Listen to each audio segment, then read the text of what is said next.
नमस्कार, good morning India के इस खास शो में आपका बहुत बहुत स्वागत है। मैं हूं आपके साथ जया कौशिक। तो शुरुआत कर रहे हैं। प्रधानमंत्री आज पूर्वांचल एक्सप्रेसवे का उद्घाटन करने जा रहे हैं। 340 किलोमीटर जो है ये लंबा एक्सप्रेसवे है, उसका प्रधानमंत्री जो है उद्घाटन करेंगे। करीब 1:30 बजे प्रधानमंत्री मोदी भारतीय वायुसेना के स्पेशल ट्रांसपोर्ट विमान C-130 से सीधे एक्सप्रेसवे पर लैंड करेंगे और इसके बाद प्रधानमंत्री जनता को संबोधित करेंगे। करीब 40 मिनट तक चलने वाले एयर शो में दोपहर 2:45 बजे से वायुसेना के विमान सुल्तानपुर के पूर्वांचल एक्सप्रेसवे पर बने 3.1 किलोमीटर लंबी हवाई पट्टी पर टच डाउन और लैंड करेंगे। 2:50 पर सबसे पहले मिराज 2000 लड़ाकू विमान एक्सप्रेसवे पर लैंड करेगा और इसके बाद वायुसेना के और भी विमान यहां पर लैंड करेंगे। तो कमांडो गरुड़ भी होगा, AN-32 होगा। 3:05 पर 5 विमानों का फ्लाई पास होगा। 2 सुखोई MKI, 1 मिराज 2000 और 2 जगुआर एक फॉर्मेशन यहां पर बनाएंगे। 3:17 पर सुखोई 30 दिखाएगा अपने करतब। ये तमाम कार्यक्रम जो इस उद्घाटन के बाद देखने को मिलेगा एयर शो, उसकी डिटेल्स इस वक्त हम आपको दिखा रहे हैं। 3:28 पर सूर्य किरण की टीम भी फ्लाई पास करेगी। 2 सुखोई विमान के साथ इस पूरे एयर शो का समापन होगा।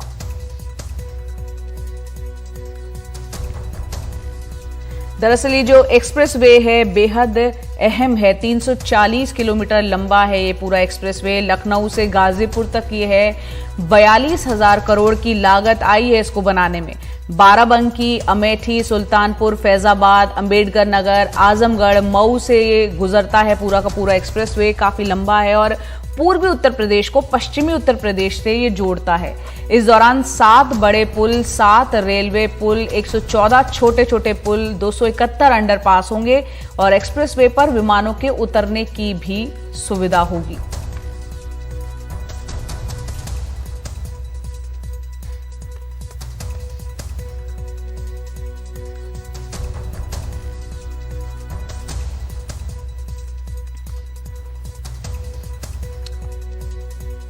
तो चुनाव से ठीक पहले एक्सप्रेसवे का आज उद्घाटन होगा। बहरहाल रुक करते हैं अगली खबर का। कांग्रेस के वरिष्ठ नेता सलमान खुर्शीद के नैनीताल स्थित उनके घर पर आगजनी और पत्थरबाजी कल की गई। इस घटना की जानकारी कांग्रेस के नेता जो हैं सलमान खुर्शीद, उन्होंने खुद फेसबुक पर एक पोस्ट साझा की, उसके जरिए दी। पूर्व विदेश मंत्री सलमान खुर्शीद अपनी किताब सनराइज ओवर अयोध्या को लेकर इस वक्त काफी चर्चा में है, एक कह सकते हैं विवादों में है। सलमान खुर्शीद की इस किताब के कुछ हिस्सों पर आपत्ति जताई जा रही है और ऐसा ये आरोप लग रहा है उन पर कि उन्होंने अपनी इस किताब में हिंदुत्व की तुलना आईसिस जो आतंकी संगठन है उससे की है। हालांकि सलमान खुर्शीद कह रहे हैं कि ऐसी किसी भी तुलना से उन्होंने इनकार किया है। उनका कहना है कि उनकी किताब समाज में मेल जोल का संदेश देती है, उसको बढ़ावा देती है।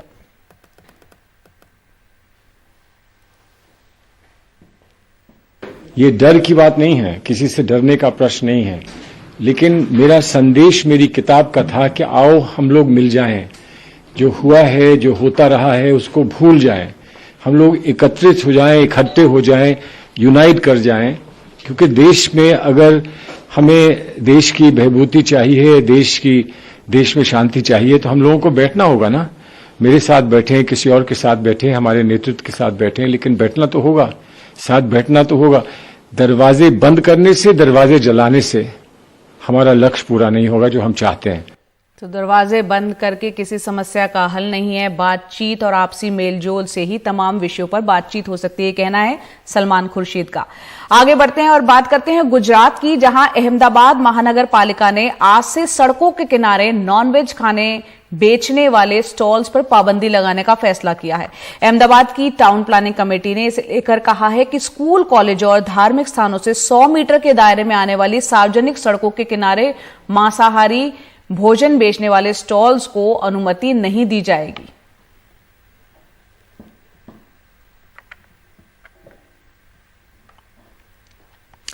बिहार में पिछले कुछ दिनों में अलग अलग जिलों में हुई घटनाओं में जहरीली शराब पीकर कई लोगों की मौत हो गई है और इसको लेकर राज्य में सियासत हो रही है। अब आज इस मुद्दे पर मुख्यमंत्री नीतीश कुमार एक राज्य स्तरीय समीक्षा बैठक करेंगे, जिसमें मुख्यमंत्री समेत संबंधित विभाग में मंत्री और कई अधिकारी शामिल होंगे। हालांकि बीजेपी और जीतन राम मांझी की शराबबंदी पर पुनर्विचार की मांग के बाद नीतीश कुमार ने साफ कर दिया कि फिलहाल शराबबंदी लागू रहेगी। इस बीच कल बिहार में विपक्ष के नेता तेजस्वी यादव ने अपनी नाकामी को छिपाने के लिए राज्य सरकार समीक्षा बैठकें कर रही है, ऐसी बात कही। ये भूल गया है क्या कि सर्वसम्मति से लागू किया गया? इसमें किसी पार्टी का विरोध था क्या? सत्ता पक्ष हो विपक्ष हो सबकी सहमति से हुआ, शुरू हुआ है और लगातार ये चीज जारी है। लेकिन कुछ लोगों को तो होता है कि कौन आदमी शराब पिया और शराब में भी उसको गंदा शराब, गलत शराब मिल गया और उसके बाद उसकी मृत्यु हो गई, तो भाई आश्चर्य लगता है कि भाई ये तो बड़ी, इसको तो और प्रचारित करना चाहिए कि शराब पियोगे तो मरोगे। आप बताइए कि मुख्यमंत्री जी ने शराबबंदी को लेकर के कितने रिव्यू मीटिंग किए हैं? हादसा रुका है या कम हुआ है या बढ़ा? जितना रिव्यू मीटिंग हुआ है ये समीक्षा बैठक नहीं, भिक्षा बैठक है। इस बैठक में होगा कि भाई आपका डिपार्टमेंट ने कितना कमाई की, आरसीपी टैक्स कितना मिला, कितना आपका डिपार्टमेंट ने लिया, तुम कम लाए हो तुम्हारा हटा देंगे, ट्रांसफर कर देंगे, किसी और को मौका दो ज्यादा भिक्षा देगा। ये खेला है। दिल्ली एनसीआर में प्रदूषण को लेकर सुप्रीम कोर्ट ने एक बार फिर से केंद्र और दिल्ली सरकार को आड़े हाथों लिया। मंगलवार तक इमरजेंसी कदम उठाने को कहा है, यानी आज तक। कल इस मामले पर एक बार फिर से सुप्रीम कोर्ट में सुनवाई होगी। देखना यह होगा कि क्या केंद्र सरकार आज इस मुद्दे पर कोई इमरजेंसी बैठक बुलाती है क्या। दिल्ली और एनसीआर में प्रदूषण पर सुप्रीम कोर्ट और भी सख्त हो चला है। कोर्ट ने केंद्र से सख्त लहजे में कहा है कि वो मंगलवार को एक आपातकालीन बैठक करे। साथ ही दिल्ली और एनसीआर में केंद्रीय और राज्य कर्मचारियों के वर्क फ्रॉम होम पर विचार करे। पंजाब और हरियाणा सरकार किसानों से एक हफ्ते के लिए पराली जलाना बंद करने का आग्रह करें। आपातकालीन बैठक में दोनों राज्यों के मुख्य सचिव हों। इसके बाद रिपोर्ट अदालत में दी जाए। वहीं सुप्रीम कोर्ट ने कहा है कि पराली जलाना मुख्य कारण नहीं है। उद्योग, बिजली, परिवहन और निर्माण असली अपराधी हैं। वहीं पराली जलाने को लेकर केंद्र के अलग अलग आंकड़ों पर भी सवाल उठ रहे हैं। प्रदूषण रोकने के लिए गठित आयोग की रिपोर्ट के मुताबिक ये 35 से 40% है। केंद्र के हलफनामे के मुताबिक ये 4% है। दलीलों के दौरान सॉलिसिटर जनरल ने इसे 10% बताया। पहले इसे 20% बताया गया था। मसला इसका नहीं है कि आंकड़े क्या कह रहे हैं, अब वो तो केंद्र सरकार को समझना होगा कि वो कौन सा आंकड़ा बता रही है और किस समय का आंकड़ा बता रही है। हाँ। सबसे महत्वपूर्ण बात यह है कि वो आंकड़ा किस समय का है, क्योंकि किस समय, अगर पराली जिस समय जल नहीं रही थी तो उस समय का आंकड़ा अलग है। भाई किसी दिन 48% पराली का आंकड़ा था, किसी दिन 40% था सफर ने जो जारी किया, किसी दिन 26% जारी किया। तो वो तो आंकड़े सफर के ही हैं, दोनों केंद्र सरकार के हैं। सुप्रीम कोर्ट ने एक बार फिर साफ किया है कि इस मामले पर वो राजनीति नहीं चाहता। बुधवार को एक बार फिर सुनवाई होगी। सुनवाई के दौरान सुप्रीम कोर्ट ने इतना तक कह दिया कि अगर पराली जलाना मुख्य कारण नहीं है तो फिर इतनी हाय तौबा क्यों हो रही थी। जाहिर है सुप्रीम कोर्ट के इस रुख के बाद सरकार को ठोस कदम उठाने ही होंगे। नई दिल्ली से शरद शर्मा और हिमांशु शेखर मिश्रा के साथ आशीष भार्गव, एनडीटीवी इंडिया। इस साल 18 जुलाई को मुंबई के चेंबूर इलाके में दीवार ढहने से 20 लोगों की मौत हुई थी। कई घर तबाह हो गए थे। इसके बाद यहां रह रहे लोगों को स्कूल में शिफ्ट किया गया, ये कहते हुए कि जल्द ही उन्हें दूसरी जगह स्थानांतरित यानी कि शिफ्ट कर दिया जाएगा। लेकिन 4 महीने से ज्यादा हो गए हैं ये लोग इसी स्कूल में रहने को मजबूर हैं। आइए देखते हैं हमारे सहयोगी सोहित मिश्रा की रिपोर्ट। अभी तो क्या वो 8 बजे का स्कूल है तो सुबह 7 बजे नहा के धो के बाहर बैठना पड़ता है और खाना खाने के मेरे मतलब सगे वाले उनके घर पे जाना पड़ता है। अभी 5 महीना हुआ, अभी घर में जाएंगे तो किसी के घर में जाएंगे। अभी खाना खाएंगे तो शर्म हम लोगों का आते खुद को कि इसके घर में कैसे जाओ। करीब 4.5 महीनों से संगीता कामले इसी तरह से कई परेशानियों का सामना करते हुए अपना घर चला रही हैं। 18 जुलाई के दिन मुंबई के वाशीनाका इलाके में भारी बारिश के कारण दीवार ढहने से 20 लोगों की मौत हुई और कई घर तबाह हो गए, जिसमें संगीता का घर भी शामिल था। तब से ही संगीता अपने परिवार के साथ बीएमसी स्कूल में रहती हैं। पति बेरोजगार हैं, बच्चों को मजबूरन रिश्तेदारों के घर छोड़ना पड़ा। संगीता घरों में काम कर चंद हजार रुपए कमा रही हैं, जिससे पूरा महीना नहीं चल पाता है। रिश्तेदार कई किलोमीटर दूर रहते हैं। हर रोज इतने दूर जाकर खाना खाने में पैसे खर्च होते हैं। सरकार ने जल्द पुनर्वास की बात कही थी, लेकिन हुआ कुछ नहीं। वो बोले कि देंगे, तुम लोगों को शिफ्टिंग देंगे विष्णुनगर तक, मतलब 12 परिवार है ना, उनको हम लोग देंगे, लेकिन देंगे कभी वो नहीं मालूम। सब बोलते हैं आके कि हाँ देंगे, लेकिन कुछ भी नहीं हुआ अभी तक। अब स्कूल शुरू होने के कारण परिवार वालों को बीएमसी ने 2 कमरे दिए हैं। इसमें ही 10 परिवार रह रहे हैं। स्कूल होने के कारण यहाँ पर सिलेंडर का इस्तेमाल करने की अनुमति नहीं है। पहले 2 महीने प्रशासन ने खाना पहुँचाया, बाद में उसे बंद कर दिया। मालाश्री के परिवार में माता पिता के साथ दादी भी हैं, जिनकी मानसिक स्थिति खराब है। पिता ऑटो रिक्शा चलाते हैं और बेटी बता रही हैं कि खाने में ही पूरी कमाई खत्म हो जाती है। हम सुबह में 4-5 जन हैं, हम लोग 3 ही प्लेट लाते हैं, उसमें ही 4-5 जन खाते हैं। नाश्ता जी हाँ, यस। यहाँ पे से इडली वड़ा लाते और वो एक नाश्ता 25 रुपए का, और 25 रुपए में मेरे पापा रिक्शा चले तो अकेले ही काम करते हैं। हमारे घर में कोई काम नहीं करता है, तो पैसे का भी परेशानी ज़्यादा बढ़ चुकी है। सुबह में 200-300 रुपये जाएंगे नाश्ता के लिए, तो कमाने में ही 400-500 रुपये कमाते हैं, तो 200-300 रुपये नाश्ता में जाएंगे, तो फिर वो क्या करेंगे। इसी स्कूल में रात की पाली भी चलती है।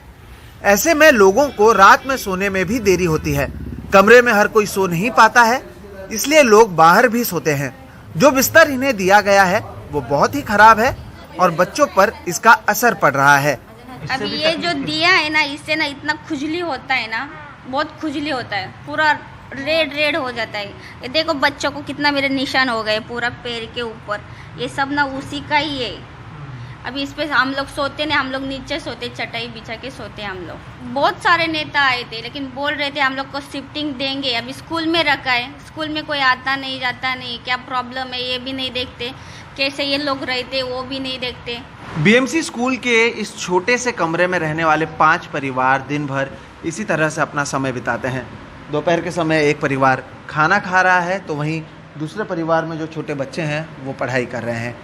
इनसे जिन नेताओं ने वादे किए थे बड़े बड़े, शायद उन्हें ये अब याद भी नहीं है, लेकिन ये सभी लोग आज भी इंतज़ार कर रहे हैं कि इन्हें कब अपना पक्का मकान दिया जाएगा और कब पिछले 5 महीनों से जो ये परेशानी झेल रहे हैं उससे ये निजात पाएंगे।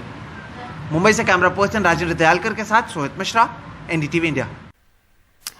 सुप्रीम कोर्ट के जज जस्टिस उदय उमेश ललित ने कहा है कि देश के सभी जरूरतमंद नागरिकों को कानूनी सहायता मिलनी चाहिए। एनडीटीवी इंडिया के हमारे सहयोगी आशीष भार्गव से बातचीत में उन्होंने कहा कि सभी पोस्ट ऑफिस में लगेंगे कानूनी सहायता के बोर्ड्स। न्यायपालिका जो है बार बार ये बात कहती है कि इंसाफ सबको मिलना चाहिए, कानून की नज़र में सब बराबर हैं, लेकिन सवाल यह है कि इतना बड़ा देश है, वहाँ तक इंसाफ कैसे पहुँचे, उसकी एक बहुत बड़ी मुहिम अब शुरू हुई है। और जो शुरू करने वाले हैं वो सुप्रीम कोर्ट के जज हैं, जो वरिष्ठता में दूसरे नंबर के जज हैं, और जो नालसा यानी जो राष्ट्रीय विधिक सेवाएं हैं, जो इस देश में सभी तक न्याय पहुंचाने की जिम्मेदारी जिसकी है वो उन्होंने की है। और जस्टिस यू ललित साहब हमारे साथ हैं। सर, आपका स्वागत है एनडीटीवी इंडिया पर। नमस्कार सर, हम एक चीज़ जानना चाहते हैं कि एक बहुत बड़ी कवायद है, पिछले 45 दिन में जिस तरह ये अभियान चला, हर आदमी तक पहुंचने की कोशिश की गई, उसमें क्या क्या हुआ है और क्या सोच है उसके पीछे? हमने ये अभियान 2 अक्टूबर 21 से शुरू किया। ये सोचकर शुरू किया कि अपने देश में कई सारे लोग होते हैं जिनको यहाँ तक मालूम नहीं होता कि उनके हक क्या हैं, और एक हक जो उनको कॉन्स्टिट्यूशन ने दिया हुआ है वो है मुफ्त में कानूनी सहायता और सलाह, फ्री लीगल एड। तो फ्री लीगल एड हर आदमी का हक है, लेकिन उनके बारे में जानकारी बहुत कम लोगों को होती है। लैक ऑफ अवेयरनेस, जानकारी की वजह से फिर जो आदमी उसको सहायता नहीं मिलती, उसकी वजह से कई सारे लोग, कई सारे कुटुंब हमेशा लोन की गर्त में फंसे रहते हैं। बहुत सारा पैसा उनका चला जाता है। उसके जो बाकी सेकेंडरी इफ़ेक्ट्स होते हैं वो भी बहुत ज़्यादा होते हैं फैमिलीज़ पर। इससे बेहतर यह है कि हर आदमी को, जिसको भी कानूनी सलाह या सहायता की ज़रूरत है, उसको टाइम पर उसको हमेशा मालूम होना चाहिए, एक तो पहली बात। दूसरा, उसको कानूनी सहायता एक्सटेंड भी होनी चाहिए, उसको उपलब्ध भी होनी चाहिए। तो इस वजह से उसको उपलब्धि करनी है तो कैसे करनी है? तो हर जगह सबसे पहले उसको अवेयरनेस की ये जो फ्लेम है, ये जोत है, वो हर जगह जगनी चाहिए। इसलिए हमने ये सोचा कि 2 अक्टूबर 21 से लेके 42 दिन का अभियान, जो कि 14 नवंबर को ख़त्म हो चुका है अभी, उस दौरे में हिंदुस्तान में 6.5 लाख से थोड़े कम विलेजेस हैं। तो हर विलेज में, हर गली कूचे में, हर कस्बे में कम से कम ये अवेयरनेस या जानकारी की जोत जगा कर आए। इसलिए हमने ये सोचा, अभियान इस सोच से शुरू किया कि हर विलेज में कम से कम 3 बार इन 42 दिनों में हम पहुंच जाएं और नालसा के अपने पदचिन्ह वहां पर छोड़ जाएं। तो ये अभियान शुरू किया। अब 6,37,000 विलेजेस हैं हिंदुस्तान में, तो 3 बारी जाओगे तो आप, इसका मतलब करीब करीब 19 लाख के ऊपर आपको जाना चाहिए। और हमने इन 42 दिनों में 19.5 लाख विलेजेस कवर कर लिए हैं। तो ये उपलब्धि थोड़ी एक जानकारी के तौर पर आपको बता रहा हूँ। सर, दूसरी बात, आप खुद भी इतने दिन तक लगातार इतनी व्यस्तता के बावजूद लगे रहे। आप लद्दाख भी गए, आप कन्याकुमारी भी गए, आप भुज जैसी जगह भी गए, महाराष्ट्र के छोटे छोटे गांव में भी आप गए। सबसे अहम चीज़ ये है कि एक तो आप इंसाफ को गरीब लोगों तक पहुंचाना चाहते हैं कि वो अगर न्याय मांगने नहीं आते तो न्याय पालिका उन तक पहुंच जाए। दूसरी चीज़, कुछ ऐसी चीज़ें हैं जो आपने एक इनोवेटिव के तौर पे, नए प्रयोग के तौर पर शुरू की हैं पहली बार, जिनमें एक लीगल एड क्लिनिक भी है और पोस्ट ऑफिस के लिए कोई योजना है, थानों की एफआईआर के लिए कोई योजना है, वो और बताइए। देखिए, ये लीगल एड क्लिनिक कॉन्सेप्ट है, पहले से चलता आया है। हमारा नालसा की वजह से एक नेटवर्क बन गया है।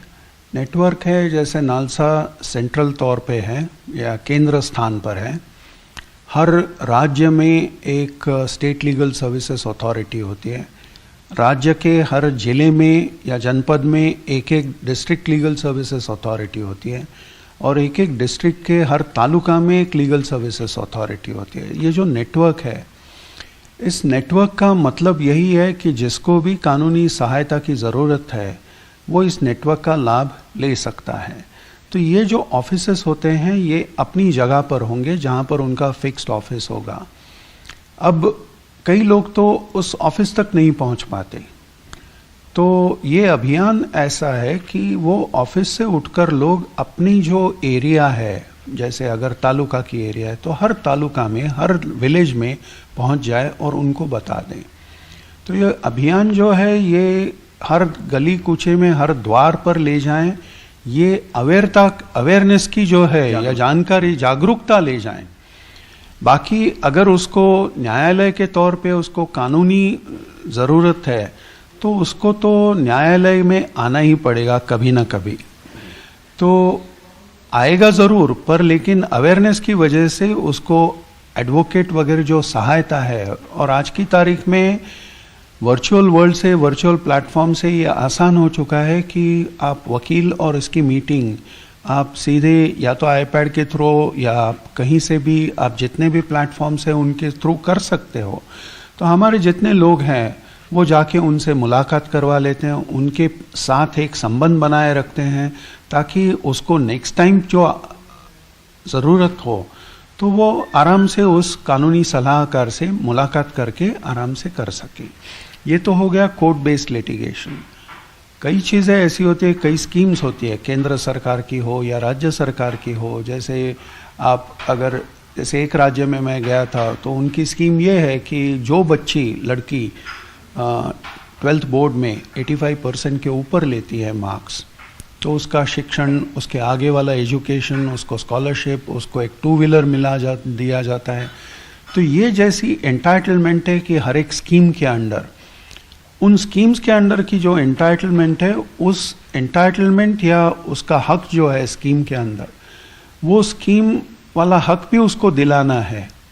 ऐसे लोग पहले लोकेट करके, आइडेंटिफाई करके, उनसे जो बाकी जो फॉर्म्स वगैरह भरने होते हैं या जो भी आइडेंटिफिकेशन होता है वो काम ख़त्म करके वो स्कीम का जो एक्चुअल बेनिफिट है वो भी उस जो भी पर्सन है, लड़की हो लड़का हो, उनके तक पहुंचाना। जैसे ये स्कीम मैंने सिर्फ आपको लड़की के बारे में बताई। अब कई बार ये स्कीम्स होती हैं कि जो दिव्यांग है उनको कुछ स्कीम्स होती हैं, उनके लिए कुछ बेनिफिट्स होते हैं, लाभ होते हैं। तो ऐसे जो लाभार्थी है वहां तक लाभ पहुंचाना, ये भी काम हम करते हैं। तो ये कोर्ट बेस्ड लिटिगेशन नहीं है, ये सिर्फ एक ये है कि उसको लाभ तक के पहुंचाना है। ऐसे लोगों के द्वार तक लाभ आ सकता है, पर कोर्ट बेस्ड लिटिगेशन में थोड़ा सा जरा हमारे लिमिटेशंस होते हैं। नमस्कार, गुड मॉर्निंग इंडिया के इस खास शो में आपका बहुत बहुत स्वागत है। मैं हूं आपके साथ जया कौशिक। उत्तर प्रदेश में चुनावी माहौल है और उससे ठीक पहले प्रधानमंत्री आज 340 किलोमीटर लंबे पूर्वांचल एक्सप्रेसवे का उद्घाटन करेंगे। करीब 1:30 बजे प्रधानमंत्री भारतीय वायुसेना के स्पेशल ट्रांसपोर्ट विमान C-130 से सीधे एक्सप्रेसवे पर लैंड करेंगे। इसके बाद प्रधानमंत्री जनता को संबोधित करेंगे। करीब 40 मिनट तक चलने वाले एयर शो में दोपहर 2:45 बजे से वायुसेना के विमान सुल्तानपुर के पूर्वांचल एक्सप्रेसवे पर बने 3.1 किलोमीटर लंबी हवाई पट्टी पर टच डाउन और लैंड करेंगे। 2:50 पर सबसे पहले मिराज 2000 लड़ाकू विमान एक्सप्रेसवे पर लैंड करेगा और इसके बाद वायुसेना के और भी विमान यहां पर लैंड करेंगे।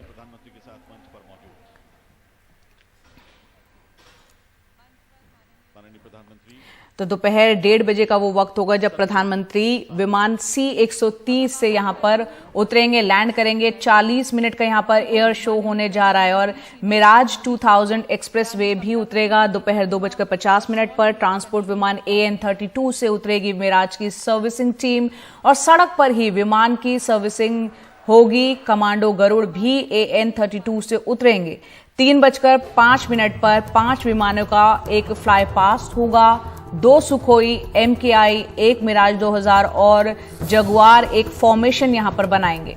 3:17 पर सुखोई 30 दिखाएगा अपने करतब और 3:28 पर सूर्य किरण की टीम का फ्लाई पास्ट होगा। 2 सुखोई विमानों के साथ इस कार्यक्रम का पूरा समापन होगा। दरअसल ये जो एक्सप्रेसवे है, पूर्वांचल एक्सप्रेसवे, बेहद अहम है। खासतौर से चुनावी माहौल में जिस तरह का उद्घाटन होगा सबकी नजर रहेगी। 340 किलोमीटर का ये लंबा है एक्सप्रेसवे। लखनऊ से गाजीपुर तक जाता है। 22,500 करोड़ की लागत से ये बना है पूरा का पूरा एक्सप्रेसवे। बाराबंकी, अमेठी, सुल्तानपुर, फैजाबाद, अंबेडकर नगर, आजमगढ़, मऊ से ये गुजरता है और पूर्वी उत्तर प्रदेश को पश्चिमी उत्तर प्रदेश से जोड़ता है।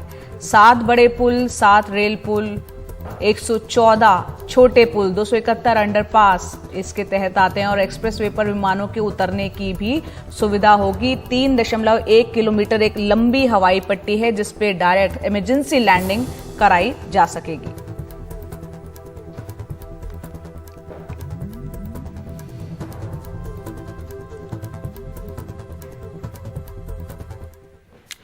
और इस एक्सप्रेसवे को लेकर सियासत भी अब चल रही है। उधर समाजवादी पार्टी ने पूर्वांचल एक्सप्रेसवे को लेकर केंद्र और यूपी की मौजूदा सरकार पर आरोप लगाया है।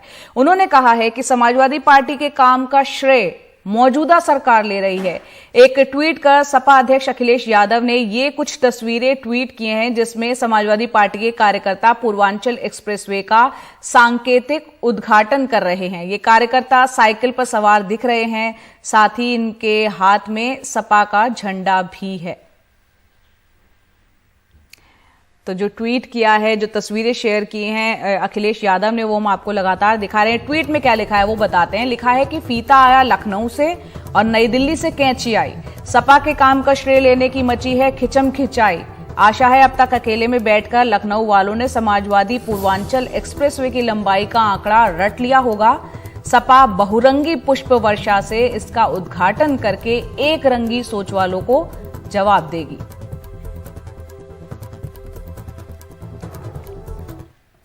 प्रधानमंत्री मोदी भोपाल में भगवान बिरसा मुंडा जनजातीय सम्मेलन में कल शामिल हुए। इसके बाद उन्होंने देश के पहले पीपीपी मॉडल पर बने गोंड रानी कमलापति स्टेशन को देश को समर्पित कर दिया। 3 दिन पहले ही हबीबगंज स्टेशन का नाम बदलकर रानी कमलापति के नाम पर रखा गया था।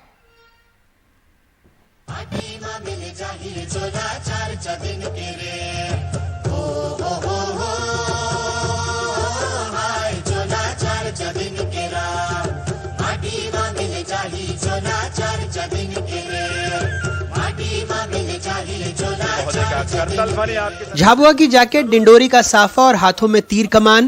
प्रधानमंत्री नरेंद्र मोदी को भोपाल के जम्बूरी मैदान में मध्य प्रदेश के आदिवासियों से ये सौगात मिली। आइए हम भी अपनी श्रद्धा की अभिव्यक्ति करेंगे। आदिवासियों को पोषण और सेहत के सौगात से जुड़ी 14 घोषणाएं लागू करने की बात प्रधानमंत्री ने आदिवासियों से कही, लेकिन कांग्रेस पर हमले के साथ। प्रधानमंत्री गरीब कल्याण अन्न योजना के तहत मुफ्त राशन मिलने से कोरोना काल में गरीब आदिवासी परिवारों को इतनी बड़ी मदद मिली। अब जब गांव में आपके घर के पास सस्ता राशन पहुंचेगा तो आपका समय भी बचेगा और अतिरिक्त खर्च से भी मुक्ति मिलेगी। लोग आराम कर सकते। इसके बाद प्रधानमंत्री नरेंद्र मोदी ने रानी कमलापति स्टेशन देश को समर्पित किया। बताया क्यों ये स्टेशन एयरपोर्ट सरीखा है। भोपाल के इस ऐतिहासिक रेलवे स्टेशन का कायाकल्प ही नहीं हुआ है। किन्नौरगढ़ की रानी कमलापति जी का इससे नाम जुड़ने से इसका महत्व भी और बढ़ गया है। जिन्होंने इस देश का प्रधानमंत्री के 4 घंटे के दौरे में मध्य प्रदेश ने 23 करोड़ रुपए खर्चे, लेकिन उनके भाषण के बीच ही कई लोग पंडाल छोड़कर जाते दिखे। कहाँ से आए थे? पन्ना जी। क्यों वापस जा रहे हैं? तो हम जा रहे हैं, गाड़ी निकल जाएगी। तो आप भी वापस जा रहे हैं? हाँ जा रहे हैं ना वापस। झंडा रखा हुआ है, पीएम साहब भाषण दे रहे हैं, उसके भाषण दे रहे हैं, लेकिन हमारा गाड़ी जो कार्यकर्ता उधर उनको भी देखना पड़ेगा, उनको भी साथ में। यहाँ से हमारा बड़वानी जिला लगता है, आखिर महाराष्ट्र और गुजरात के बॉर्डर पे दूरी पे, तो हमको जरा आदमी को भी देखना पड़ेगा। व्यवस्थित टाइम पे दिन में दिख जाएगा, रात में इंतजार में फिर उसको ढूंढने में पड़ेगा। आप भी वापस जा रहे हैं? हाँ। आप लोग भाषण नहीं सुनेंगे पूरा? जा रहे हैं। बीजेपी का दावा है कि 2.5 लाख लोग आए हैं, लेकिन कई कुर्सियां खाली रहीं। अगर अभी सबसे आखिरी हिस्से की तरफ चलेंगे तो वो सुबह भी हमने देखा था, वो तब भी भरी नहीं थी। लेकिन अभी जब प्रधानमंत्री का भाषण चल रहा है और बीजेपी का दावा है कि कई कल्याणकारी योजनाएं वो आदिवासियों के लिए लेकर आई है, उस बीच में इन कुर्सियों का यूँ खाली रहना कहीं ना कहीं अपने आप में शायद पार्टी के लिए भी फिक्र की बात होगी। वहीं कांग्रेस के प्रदेश अध्यक्ष कमलनाथ ने जबलपुर में भगवान बिरसा मुंडा की जयंती पर उनकी प्रतिमा पर माल्यार्पण किया। झूठ क्या बोलते हैं? कांग्रेस ने बीजेपी पर पलटवार किया, कहा जबरन भीड़ बुलाई गई है। 18 साल बाद शिवराज सिंह ने कहा कि मैं आज बिरसा मुंडा जयंती मनाऊंगा। ये कैसी जयंती है? आप ठेकेदार को कह देते हैं तंबू लगा दो, ठेकेदार को कह देते हैं कुर्सी लगा दो, और प्रशासनिक ठेकेदार को कह देते हैं भाई भीड़ भी ले आना, आपके नाम पर इतने बस लिखे हुए। हर जिले से ये पकड़ के ला रहे हैं लोग। ये क्या आदिवासियों का सम्मान कर रहे हैं? दरअसल दोनों दलों के बीच लड़ाई आदिवासी वोट बैंक को लेकर भी है। राज्य में आदिवासियों की जनसंख्या लगभग 1 करोड़ 65 लाख है। विधानसभा की 230 में से 47 सीटें आदिवासियों के लिए आरक्षित हैं। 2008 में बीजेपी ने उसमें से 29 जीती। 2013 में आंकड़ा बढ़ा, 31 आदिवासी विधायक बीजेपी की टिकट से जीते, लेकिन 2018 में 47 आरक्षित सीटों में बीजेपी को सिर्फ 16 सीटें मिली। इसके अलावा 84 सीटें ऐसी भी हैं जहां आदिवासी जीत और हार तय करते हैं। पिछले चुनाव में मालवा में आदिवासियों के लिए रिजर्व 22 में से मात्र 6 सीटें बीजेपी को मिली थी, जबकि कांग्रेस ने 16 सीटें जीत ली थी। इसलिए जनजातीय सम्मेलन में मालवा निमाड़ से अकेले 1.5 लाख आदिवासियों को लाने का टारगेट था। महाकौशल में 15 में से 4 सीटें ही बीजेपी के खाते में आई थीं। गृह मंत्री अमित शाह ने कुछ दिनों पहले वहां बड़ा आयोजन किया था। हाल में हुए उपचुनाव में जोबट विधानसभा कांग्रेस से बीजेपी ने छीन ली है। 2018 में बड़े पैमाने पर आदिवासियों का वोट कांग्रेस को पड़ा नतीजा, बीजेपी चुनाव हार गई। और अब बीजेपी की ये बड़ी कोशिश है कि आदिवासी वोटरों को वापस पार्टी से जोड़ा जाए। भोपाल से कैमरा पर्सन रिजवान खान के साथ अनुराग द्वारी, एनडीटीवी इंडिया। वित्त मंत्रालयों की संसदीय समिति ने क्रिप्टो करेंसी पर पहले दौर की चर्चा की और सूत्रों के मुताबिक सदस्य सांसदों में इस बात की सहमति बनी कि क्रिप्टो करेंसी को रेगुलेट करना बेहद जरूरी है क्योंकि इसे रोकना संभव नहीं। एक सांसद ने कहा कि सरकार क्रिप्टो करेंसी को रेगुलेट करने को लेकर एक बिल तैयार कर रही है जिसे संसद के शीतकालीन सत्र में लाया जा सकता है। ज्यादा चर्चा के लिए हमारे सहयोगी हिमांशु शेखर हमारे साथ जुड़ रहे हैं। हिमांशु, क्रिप्टो करेंसी के बारे में थोड़ा बताएं कि सरकार कैसे इसे रेगुलेट करने के बारे में विचार कर रही है। देखिए, पहली दौर की बातचीत हुई है जो स्टैंडिंग कमेटी ऑन फाइनेंस है, जिसके अध्यक्ष बीजेपी के सांसद जयंत सिन्हा हैं। उन्होंने कल IIM अहमदाबाद और CII के विशेषज्ञों को आमंत्रित किया था और उन्होंने दोनों ही संस्थाओं के जो वरिष्ठ अधिकारी इस बैठक में शामिल हुए, उन्होंने एक विस्तार से एक प्रेजेंटेशन किया है। और इस प्रेजेंटेशन के बाद सांसदों की तरफ से जो सवाल पूछे गए और जो बात सामने आई, उससे ऐसा लगता है कि संसदीय समिति में जो सांसद थे वो ये चाहते हैं कि क्रिप्टो करेंसी के लिए एक जल्दी से जल्दी देश में एक रेगुलेटरी फ्रेमवर्क बनना चाहिए। एक रेगुलेटरी मैकेनिज्म जरूरी है क्योंकि आप इसको अनरेगुलेटेड नहीं छोड़ सकते। एक सांसद ने मुझे यहां तक कहा कि मुझे पॉन्जी स्कीम्स की याद आई कि जब पॉन्जी स्कीम शुरू हुई थी देश में तो कई बड़े अखबारों में उनके विज्ञापन आते थे और बाद में जब धोखाधड़ी के मामले सामने आए तो सरकार ने फिर सख्ती दिखाई। तो उसी तरह की सख्ती इस बार भी क्रिप्टो करेंसी के संदर्भ में भी लाना बहुत जरूरी है क्योंकि आप इसको रोक नहीं सकते, आप इंटरनेट को नहीं रोक सकते, लेकिन बेहतर होगा कि इसको आप रेगुलेट करें। जहां तक सरकार का सवाल है, सरकार ने अपनी तरफ से ये कहा है कि जो भी स्टेक होल्डर्स हैं क्रिप्टो करेंसी मार्केट से जुड़े, उन सभी के साथ सलाह मशवरा चल रहा है।